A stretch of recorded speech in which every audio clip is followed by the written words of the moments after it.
नमस्ते, ओम नमः शिवाय। एस्ट्रो ज्ञान विद रीना शर्मा में मैं रीना शर्मा आपका तहे दिल से वेलकम करती हूँ। गुरु ग्रह 12 जून को अस्त हो गए थे और अब 9 जुलाई को उदय होने जा रहे हैं।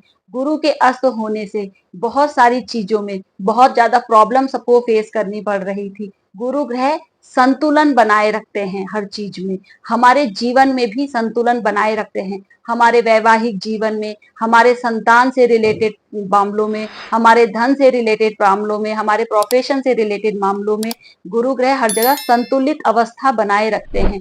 गुरु ग्रह के अस्त हो जाने से सारे ब्रह्मांड में भी कुछ ना कुछ प्रॉब्लम हो रही होगी। जैसे धरती पर गुस्सा लोगों का बहुत ज्यादा बढ़ गया होगा, क्योंकि पिछले कुछ दिनों में आपने देखा होगा जब गुरु ग्रह अस्त थे तो गुस्सा बहुत बढ़ गया होगा, क्योंकि सूर्य ग्रह एक्टिव थे, मंगल केतु ग्रह एक्टिव थे और गुरु ग्रह जो सब में संतुलन बनाए रखते हैं वो अस्त हो गए थे। तो उनके अस्त होने से सबको गुस्सा बहुत आ रहा होगा।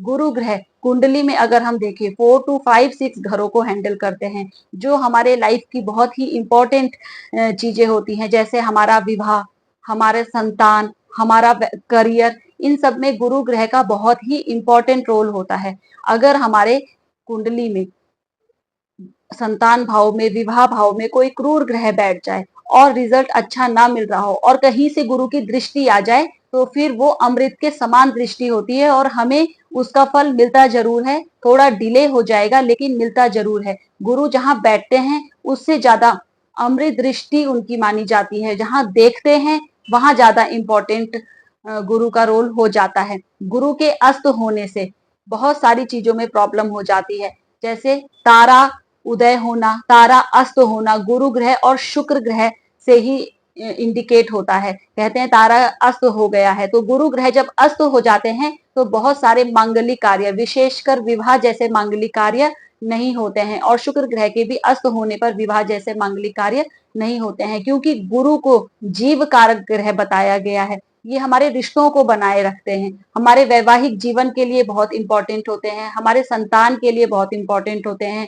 तो गुरु ग्रह धन का कारक ग्रह है, संतान का कारक ग्रह है, विवाह का कारक ग्रह है। हमारे जीवन में बैलेंसिंग गुरु ग्रह देते हैं। हमारी बुद्धि, ज्ञान, विवेक, हमें सही गलत की पहचान, ये सब गुरु ग्रह ही देते हैं। तो गुरु ग्रह अगर कुंडली में खराब स्थिति में आ जाएं तो हमारे जीवन में बहुत सारी प्रॉब्लम हमें फेस करनी पड़ती है। और जब गुरु ग्रह अस्त हो जाते हैं तो उनके बेसिक कारकत्व में कमियां आने लग जाती हैं। उनके बेसिक कारकत्व बहुत हमें कम मिलने लगते हैं।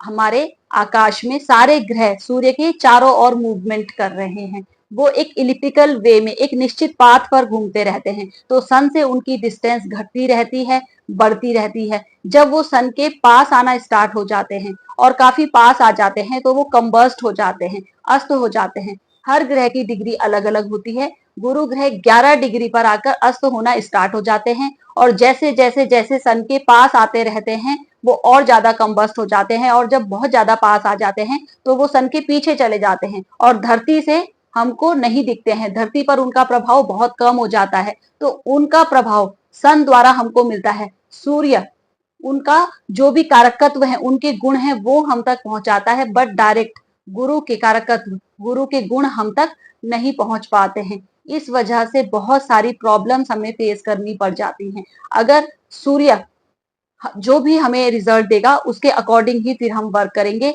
हमें बहुत एग्रेशन हो सकता है, हमें बहुत ओवर कॉन्फिडेंस की प्रॉब्लम हो सकती है, हमें बहुत गुस्सा आ सकता है, हमारा बहुत आर्ग्यूमेंट बढ़ सकता है। गुरु ग्रह वहां पर संतुलित करने के लिए नहीं होंगे, क्योंकि उनके कारकत्व में काफी कमी आ जाती है। और हर पर्सन की कुंडली के अकॉर्डिंग गुरु ग्रह जिस घर के आपके स्वामी होंगे या जहां बैठे होंगे या जो उनके बेसिक सिग्निफिकेंस होंगे उसमें कमी आ जाएगी। इवन कोई भी ग्रह जब सन से अस्त हो जाता है, बहुत ज्यादा पास आकर अस्त हो जाता है, तो फिर ये सारी प्रॉब्लम हर ग्रह के साथ होती है। और जैसे जैसे जैसे फिर वो सन से दूर चला जाता है वैसे वैसे वो फिर से उदय अवस्था में आने लग जाता है। तो अब 9 जुलाई से गुरु ग्रह उदित अवस्था में आ जाएंगे, तो हमें उनके अच्छे परिणाम मिलने लगेंगे। जिन भी लोगों को भाग्य से रिलेटेड प्रॉब्लम हो रही थी, संतान से रिलेटेड प्रॉब्लम हो रही थी, धन उनका रुक नहीं रहा था, बच नहीं पा रहा था, या कोई ऑस्पिशियस काम में खर्चा ना होकर किसी फालतू चीजों में खर्चा हो रहा था, आप लोन लेने की सोच रहे थे, आपका लोन नहीं मिल पा रहा था, या आपका लोन खत्म ही नहीं हो रहा था, ये सारी प्रॉब्लम्स अगर आपको आ रही थी, तो अब गुरु ग्रह उसको उदित अवस्था में आकर संतुलित कर देंगे। हर किसी की राशि में गुरु ग्रह का अलग अलग रोल है, वो कौन से घरों के स्वामी हैं, इस बात पर डिपेंड करेगा कि आपकी कुंडली में जब गुरु उदित अवस्था में आए हैं तो आपको कैसा परिणाम देगा। सिंह राशि वालों के लिए गुरुदेव आपके लाभ भाव में अस्त हो गए थे और अब लाभ भाव में ही उदित अवस्था में आ गए हैं, तो सबसे अच्छी कंडीशन तो आपके लिए ही है, क्योंकि गुरुदेव आपके राशि स्वामी के भी मित्र हैं और लाभ स्थान में जाकर अस्त हुए थे।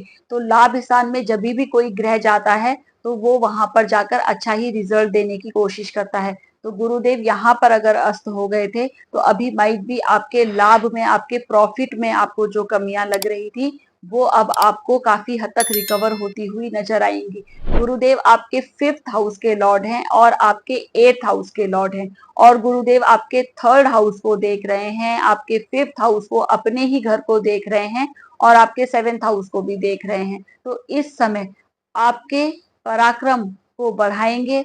इस समय अगर आपकी शॉर्ट ट्रेवलिंग नहीं हो पा रही थी, यात्राएं आप कर रहे थे लेकिन वो सक्सेसफुल नहीं हो रही थी, मिला जुला रिजल्ट उसका आपको मिल रहा था, तो अब आपकी यात्राएं अच्छी होने लगेंगी, यात्राओं का आपको रिजल्ट अच्छा मिलेगा। आप शॉर्ट ट्रेवलिंग करते हैं, अगर जैसे सुबह जाते हैं शाम को आते हैं, ऐसे अगर आप ट्रेवलिंग के वर्क में हैं तो आपको इस समय उससे बेनिफिट मिलेगा। अगर आपके सोशल कनेक्शन नहीं बन पा रहे थे तो उसमें आपको इम्प्रूवमेंट होता हुआ नजर आएगा।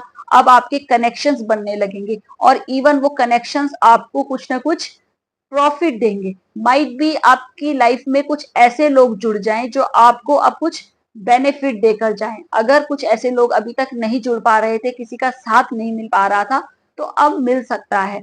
आपके बड़े भाई बहनों से भी आपको कोई ना कोई बेनिफिट हो सकता है, ससुराल पक्ष से भी आपको कोई ना कोई लाभ हो सकता है, सडन गेन होने की भी आपकी पूरी पूरी पॉसिबिलिटी है, क्योंकि आपके 8th हाउस के लॉर्ड हैं गुरु, तो और लाभ भाव में बैठे हैं, तो आपको सडन गेन कुछ ना कुछ दे सकते हैं। बच्चों की एजुकेशन के लिए बहुत अच्छा टाइम पीरियड है। अगर अभी तक आपके बच्चों का मन पढ़ाई में नहीं लग रहा था तो अब उनका मन पढ़ाई पे लग सकता है। आपका मन अगर पढ़ाई में नहीं लग रहा था तो आपका मन भी पढ़ाई में लग सकता है। कोई क्रिएटिविटी करने के लिए अगेन आपके लिए अच्छा टाइम पीरियड हो गया है। तो इस समय अगर आप कुछ क्रिएटिविटी करना चाह रहे हैं तो आप कर सकते हैं, क्योंकि गुरुदेव उदित अवस्था में आ गए हैं। तो आप क्रिएटिविटी करिए, बच्चों की एजुकेशन में उनको हेल्प करिए, उनकी एजुकेशन से वैसे आपको कोई ना कोई लाभ जरूर मिलेगा। अगर इस समय वो अच्छे से पढ़ाई करते हैं तो उसका लाभ मिलेगा। आप भी अगर अच्छे से पढ़ाई करते हैं या काउंसलिंग वर्क में है, टीचिंग वर्क में है, किसी भी तरीके के गुरु से रिलेटेड वर्क में अगर आप हैं तो उससे आपको लाभ इस समय मिल सकता है। छोटे भाई बहनों से भी आपको कोई लाभ हो सकता है।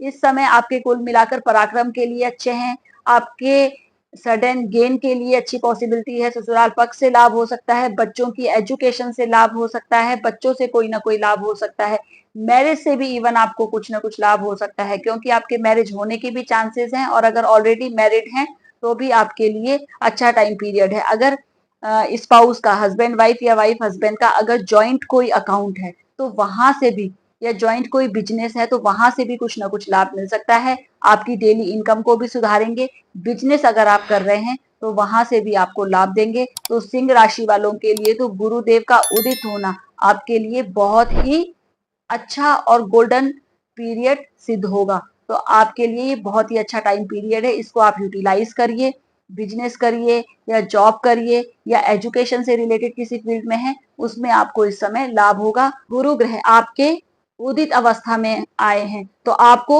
गुरुदेव की पूजा करनी चाहिए। सावन का भी महीना आ रहा है, शिवलिंग पर आप पीले फूल चढ़ाइए, पीली मिठाई चढ़ाइए, पीला चंदन चढ़ाइए, पीले चने की दाल चढ़ाइए। आप ओम नमो भगवते वासुदेवाय नमः मंत्र का जाप 108 बार कर सकते हैं। विष्णु सहस्त्र नाम का पाठ भी कर सकते हैं और सुन सकते हैं।